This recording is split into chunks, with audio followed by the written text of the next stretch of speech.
Hi friends, ಎಲ್ಲರೂ ನಮಸ್ಕಾರ. ನೀವು ನೋಡ್ತಾ ಇದ್ದೀರಾ ಮಹಾಚಂದ್ರ ಯೂಟ್ಯೂಬ್ ಚಾನಲ್.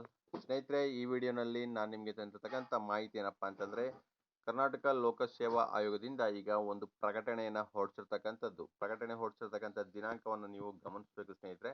22/4/2024 ಹೊರಡಿಸಿರ್ತಕ್ಕಂಥದ್ದು. ಯಾವುದರ ಬಗ್ಗೆ ಅಂತಂದರೆ ನೋಡಿ, ಸಾರಿಗೆ ಇಲಾಖೆಯಲ್ಲಿ ಗ್ರೂಪ್ ಸಿ ವೃಂದದ ಮೋಟಾರು ವಾಹನ ನಿರೀಕ್ಷಕರು ಹುದ್ದೆಗಳಿಗೆ ಅರ್ಜಿನ ಆಹ್ವಾನ ಮಾಡಿ ಆನ್ಲೈನಲ್ಲಿ ಅರ್ಜಿಯನ್ನು ಸಲ್ಲಿಸೋದಕ್ಕೆ ಡೇಟನ್ನು ಕೂಡ ಫಿಕ್ಸ್ ಮಾಡಿ ಕೊನೆ ದಿನಾಂಕನೂ ಕೂಡ ಫಿಕ್ಸ್ ಮಾಡಿತ್ತು. ಈಗ ಕೆಲವೊಂದು ಕಾರಣಾಂತರಗಳಿಂದ ಡೇಟನ್ನು ಮುಂದೂಡಲಾಗಿದೆ.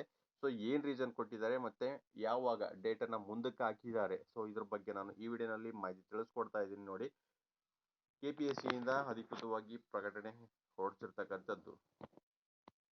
ನೋಡಿ, ಆಯೋಗವು ಸಾರಿಗೆ ಇಲಾಖೆಯಲ್ಲಿನ ಗ್ರೂಪ್ ಸಿ ವೃಂದದ ಮೋಟಾರು ವಾಹನ ನಿರೀಕ್ಷಕರು, ಅದು 70 ಹುದ್ದೆಗಳು, ಇದು ಉಳಿಕೆ ಮೂಲ ವೃಂದದ ಹುದ್ದೆಗಳು, ಮತ್ತು 6 ಹೈದರಾಬಾದ್ ಕರ್ನಾಟಕ ಹುದ್ದೆಗಳ ನೇಮಕಾತಿ ಸಂಬಂಧ ದಿನಾಂಕ 14/3/2024 ಪ್ರತ್ಯೇಕವಾಗಿ ಅಧಿಸೂಚನೆ ಹೊರಡಿಸಿ ಆನ್ಲೈನ್ ಮುಖಾಂತರ ಅರ್ಜಿ ಸಲ್ಲಿಸಲು ಪ್ರಾರಂಭಿಕ ದಿನಾಂಕ 22/4/2024 ಮತ್ತು ಕೊನೆಯ ದಿನಾಂಕ 21/5/2024 ಎಂದು ನಿಗದಿಪಡಿಸಲಾಗಿತ್ತು.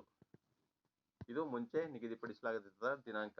ಆದರೆ ನೋಡಿ, ಅಭ್ಯರ್ಥಿಗಳು ಆನ್ಲೈನ್ ಮೂಲಕ ಅರ್ಜಿ ಸಲ್ಲಿಸುವಾಗ ವಾಹನ ಚಾಲನಾ ಪರವಾನಗಿಗೆ ಅಂದರೆ DLಗೆ ಸಂಬಂಧಿಸಿದಂತೆ ಅರ್ಜಿಯಲ್ಲಿ DL ಸಂಖ್ಯೆಯನ್ನು ನಮೂದಿಸಿದಾಗ DLನ ಸಂಪೂರ್ಣ ಮಾಹಿತಿಯು ಅಪ್ಲಿಕೇಶನ್ ಪ್ರೋಗ್ರಾಮಿಂಗ್ ಇಂಟರ್ಫೇಸ್ ತಂತ್ರಾಂಶದ ಮೂಲಕ ಅರ್ಜಿಯಲ್ಲಿ ಬರುವಂತೆ ವ್ಯವಸ್ಥೆ ಮಾಡಲಾಗುತ್ತಿದ್ದು, ತಾಂತ್ರಿಕ ಕಾರಣಗಳಿಂದ ಈ ಕಾರ್ಯವು ವಿಳಂಬವಾಗುತ್ತಿರುವುದರಿಂದ ಆನ್ಲೈನ್ ಮೂಲಕ ಅರ್ಜಿ ಸಲ್ಲಿಸುವ ಕಾಲಮಿತಿಯನ್ನು ಈ ಕೆಳಗಿನಂತೆ ನಿಗದಿಪಡಿಸಲಾಗಿದೆ. ಸೊ ರೀಸನ್ನು ಇಷ್ಟೇ ಸ್ನೇಹಿತರೆ, ನಿಮ್ಮ DL ನಂಬರನ್ನು ಎಂಟ್ರಿ ಮಾಡಿಸಿದಂಗೆ DLನ ಸಂಪೂರ್ಣ ಮಾಹಿತಿ ಅಲ್ಲಿ ಅರ್ಜಿನಲ್ಲಿ ಬರೋ ಹಾಗೆ ಮಾಡ್ತಾ ಇರೋದ್ರಿಂದ ಅದು ಸ್ವಲ್ಪ ವಿಳಂಬ ಆಗ್ತಿದೆ. ನೋಡಿ, ಈಗ ಮತ್ತೆ ನಿಮಗೆ ಡೇಟನ್ನು ಯಾವ ರೀತಿ ಕೊಟ್ಟಿದ್ದಾರೆ ಅಂದರೆ, ಅರ್ಜಿ ಸಲ್ಲಿಸಲು ಪ್ರಾರಂಭಿಕ ದಿನಾಂಕ ನೋಡಿ 2/5/2024 ಅಂದರೆ ಮೇ ತಿಂಗಳ 2ನೇ ತಾರೀಕಿಂದ ನೀವು ಅರ್ಜಿಯನ್ನು ಸಲ್ಲಿಸಬಹುದು. ಮತ್ತು ಅರ್ಜಿ ಸಲ್ಲಿಸಲು ಕೊನೆಯ ದಿನಾಂಕ 1/6/2024 ಜೂನ್ 1ನೇ ತಾರೀಕು ತನಕ ನಿಮಗೆ ಕಾಲಾವಕಾಶ ಇರುತ್ತೆ. ಹಾಗೆ ಶುಲ್ಕ ಪಾವತಿ ಕೊನೆಯ ದಿನಾಂಕ ನೋಡಿ ಸೇಮ್ 1/6/2024. ಸೊ ಈ ರೀತಿ ಡೇಟನ್ನು ಬದಲಾವಣೆ ಮಾಡಿ, ತಿದ್ದುಪಡಿ ಮಾಡಿ ಈಗ ಪ್ರಕಟಣೆಯನ್ನು ಹೊರಡಿಸಿರ್ತಕ್ಕಂಥದ್ದು. ಸೊ ಯಾರ್ಯಾರು ಅರ್ಜಿಯನ್ನು ಸಲ್ಲಿಸಬೇಕು ಅಂತ ಅನ್ಕೊಂಡಿದ್ರಿ ಅವ್ರಿಗೆ ಇನ್ನು ಸ್ವಲ್ಪ ಕಾಲಾವಕಾಶ ಸಿಕ್ಕಿದೆ.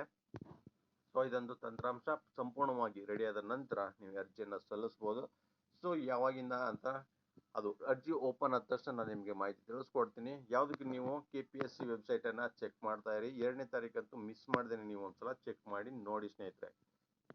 ಸೊ ಇದಿಷ್ಟು ಈ ಹೊತ್ತಿನ ಮಾಹಿತಿ. ವಿಡಿಯೋ ನಿಮ್ಗೆ ಇಷ್ಟ ಆಗಿರೋ ಲೈಕ್ ಮಾಡಿ ಮತ್ತು ಶೇರ್ ಮಾಡಿ. ಮತ್ತೆ ಮುಂದಿನ ವಿಡಿಯೋಲಿ ನಿಮ್ಮನ್ನ ಭೇಟಿ ಮಾಡ್ತೇನೆ. ನಮಸ್ಕಾರ.